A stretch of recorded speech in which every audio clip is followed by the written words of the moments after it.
Doctor BR Ambedkar Konaseema జిల్లాలో ఓ గ్రామానికి road లేక ప్రజలు నరకయాతన అనుభవిస్తున్నారు. కార్తేనికోన మండలం గెద్దెనపల్లి శివారు భవన్పేట గ్రామంలో ఎన్నో ఏళ్లుగా రహదారి సమస్య పరిష్కారం కాకపోవడంతో గ్రామస్తులు తీవ్ర ఆవేదన వ్యక్తం చేస్తున్నారు. కార్తేనికోన మండలం గెద్దెనపల్లి శివారు పవర్పేట గ్రామానికి సరైన రహదారి లేక గ్రామస్తులు తీవ్ర ఇబ్బందులు పడుతున్నారు. ప్రధాన రహదారి పూర్తిగా శిథిలావస్థకు చేరుకోవడంతో చిన్నపాటి వర్షం పడినా బురదమయంగా మారి రాకపోకలకు తీవ్ర అంతరాయం ఏర్పడుతోంది.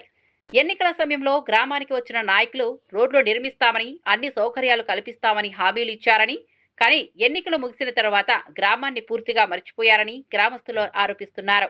ఇచ్చిన ఒక్క హామీని కూడా నెరవేరలేదని వారు ఆవేదన వ్యక్తం చేస్తున్నారు. రోడ్డు లేక పాఠశాలలకు వెళ్లే విద్యార్థులు ప్రతిరోజు ఇబ్బందులు ఎదుర్కొంటున్నారు. రైతులు, వృద్ధులు, మహిళలు ప్రాణాలను పణంగా పెట్టి ఈ మార్గంలో ప్రయాణించాల్సిన పరిస్థితి నెలకొంది. అత్యవసర పరిస్థితుల్లో సమస్య మరింత తీవ్రంగా మారుతోంది. గర్భిణీలను ఆసుపత్రికి తరలించాల్సి వచ్చినా, అనారోగ్యంతో బాధపడుతున్న వారికి అంబులెన్స్ రావాల్సి వచ్చినా రహదారి సరిగా లేక తీవ్ర జాప్యం జరుగుతోందని గ్రామస్తులు వాపోతున్నారు. కొన్నిసార్లు రోగులను మంచాలపై లేదా ఇతర వాహనాల్లో తరలించాల్సిన పరిస్థితి ఏర్పడుతోందని తెలిపారు.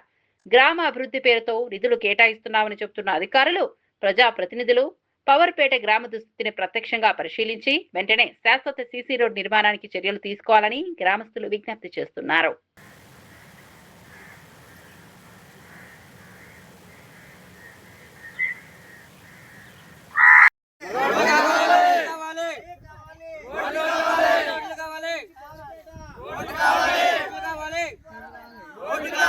డాక్టర్ బి అంబేద్కర్ కోనసీమ జిల్లా అండి. మాది కాటన్కొన మండలం అండి. గద్దెనపల్లి పంచాయతీ అండి. గద్దెనపల్లి పంచాయతీ నుంచి గద్దెనపల్లి శివారు పవర్పేట అండి. మాది పవర్పేట అని పేటకు మాత్రమే పవర్పేట పేరండి. రోడ్లు లేవు, ఏమీ లేవు. నాయకులు ఏంటి, ప్రెసిడెంట్లు ఏంటి, ఎమ్మెల్యే గారు ఏంటి, ఎవరు కూడా మమ్మల్ని సంధించరండి. అసలు మాకు రోడ్లు లేవు, ఏమీ లేవు. ఏ నిధులు వచ్చినా కూడా మాకు ఇవ్వరండి అసలు. కానీ మరి మా అంత ఎర్రోళ్ళు ఇంకెక్కడ లేరు అనుకుంటున్నారు. మరి ఏంటో ఈసారి ఎవరైనా ఓటేయమని అడగనాకు వచ్చిన వరకు మాత్రం అసలు మా గ్రామం తరపున ఓటు కాదు కదా, అసలు ఎవరు వచ్చినా మేము అలా లెక్క చేయమని అనుకుంటున్నామండి. మేము ఎప్పటి నుంచి అనుకుంటున్నారండి. ఆడవాళ్ళు మీడియా ఎదురుకుండా మాట్లాడరు కానివ్వండి, ఈసారి ఎవరు వచ్చినా పేటకి నీళ్ళు వేస్తామంటున్నారండి. కాబట్టి మీరు అధికారులు, ప్రెసిడెంట్లు, కలెక్టర్ గారు కూడా నేను వెళ్ళామండి. కలెక్టర్ గారు ఏంటి, మీడియా వారేంటి, మీరేంటి, ఎవరైనా సరే మాకు గబగబా అర్జెంటుగా మాకు రోడ్డు వేసి 2 నెలలోనూ మాకు రోడ్లు అయితే చాలా మంచిది అనుకుంటున్నానండి. మరి ఇదిగో ఎంతమందికి ఈ అమ్మాయికి అయితే చెయ్యి ఇరిగిపోయిందండి. ఒక ఆవిడైతేనేమో మక్కి ఇరిగిపోయి అదిగో హాస్పిటల్కి వెళ్ళిందండి. ఇప్పుడు చాలా ప్రమాదంలో ఉన్నామండి. మరి మా లాంటి ప్రమాదం ఇంకెవ్వరికి ఉండకూడదు కూడానండి. అటువంటి పరిస్థితుల్లో కూడా మమ్మల్ని ఎవ్వరూ లెక్క చేయటం లేదండి. మరి అసలు మేము ఏం చేసామో మా గ్రామానికి మరి ఎందుకు వేయట్లేదో, ఎందుకు రావట్లేదో మాకు తెలియదండి. ఓట్లకు మాత్రం వచ్చేస్తారండి. ఎమ్మెల్యే గారు ఏంటి అందరూ దండాలు పెట్టుకుంటా వచ్చేస్తారండి. కానీ అది పద్ధతి కాదు. మాకు రోడ్లు వేయాలని అడుగుతున్నాను నేను. కాబట్టి నేను ఎంతో శ్రమపడి 200 మంది వెళ్ళారండి. మళ్ళీ ఇవాళ ఎవరి మట్టుకాలు పనులకి వెళ్ళిపోయారండి. పని చేసుకుంటే కానీ మాకు పొట్టలు గడవండి. మరి కాబట్టి ఇవాళ ఇంటి దగ్గర ఉన్న వాళ్ళు మేము వచ్చామండి. మాకు అందరికీ రోడ్లు వేయాలని. ఈ సంటి పిల్లల బడికి వెళ్ళే వాళ్ళు కూడా సైకిల్ మీద వెళ్ళి సగం దూరం వెళ్ళి జారి పడిపోయి మళ్ళీ వెనక్కి వచ్చేస్తున్నారండి.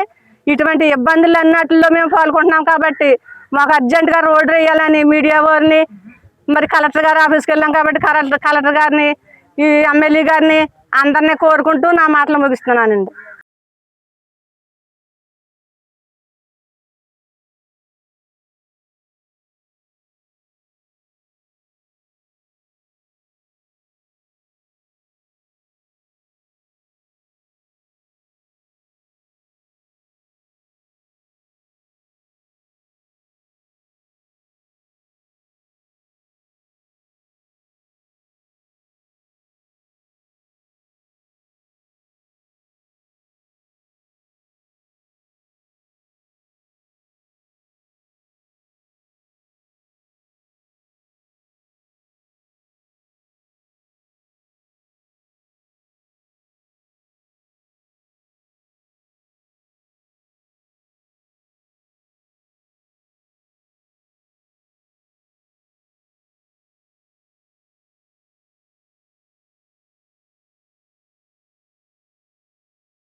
గద్దెనపల్లి వెళ్తున్నానండి. గద్దెనపల్లి అయితే కాయగూరలుగా అవి వెళ్తున్నాండి. జారిపోయి పడిపోయానండి నేనైతేనే.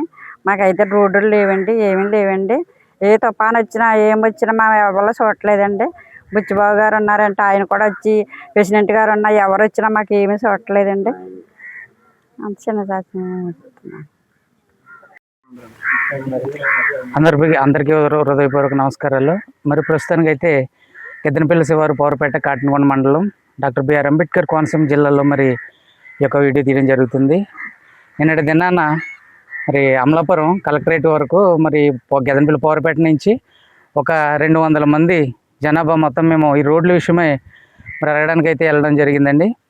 మరి ఈ యొక్క మా పవర్పేట గ్రామం నుంచి మరి మెయిన్ రోడ్డు గద్దెనపల్లి వెళ్ళే వరకు ఒక 3 కిలోమీటర్ల దూరం.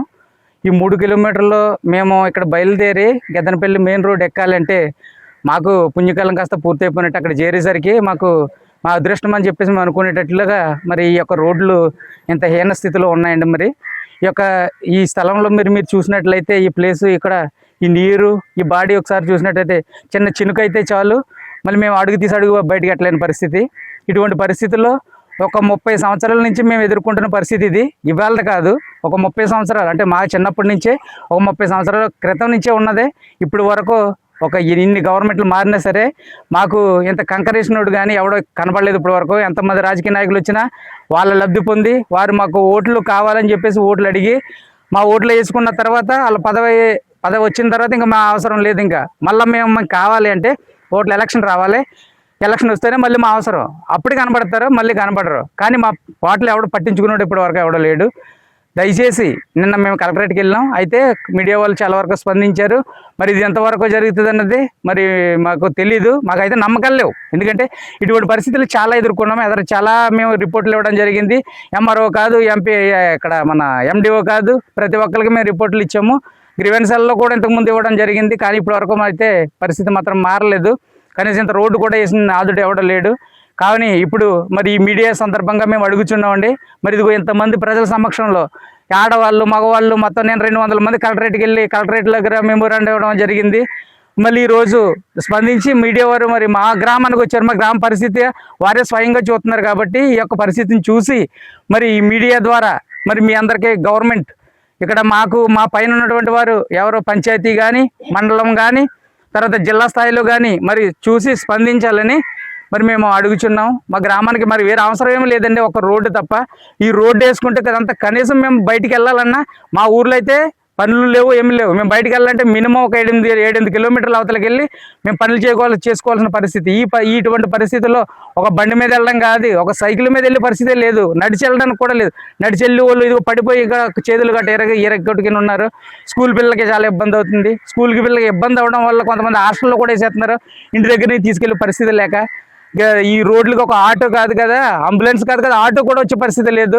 దయచేసి ప్రభుత్వం మరి మా యొక్క విన్నపాన్ని ఆలకించి, మా యొక్క చిన్న మనవి ఆలకించి మరి మాకు కనీసం రోడ్లు కనీసం అవసరం, ఇది కనీసం అవసరమైన కనీసం చిన్న నడిచెళ్ళేటట్టుగా కన్నా రోడ్డు అన్న వేయాలని చెప్పేసి మేము అడుగుచూ సెలవు తీసుకుంటున్నాం.